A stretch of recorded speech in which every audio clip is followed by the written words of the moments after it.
वत्सधामा पररात्र ईशः प्रत्युष ईशोऽसिधरो जनार्दनः दामोदरो व्यादनुसन्ध्यं प्रभाते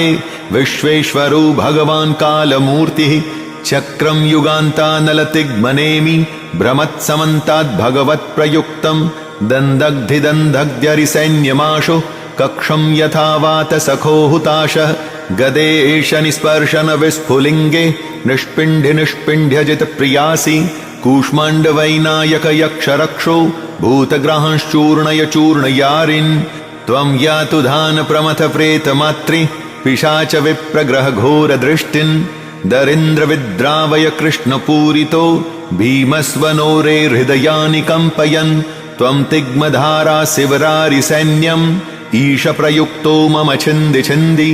चक्षुंषि चर्मं क्षतचन्द्रछादय द्विषामघोनां हर पापचक्षुषाम्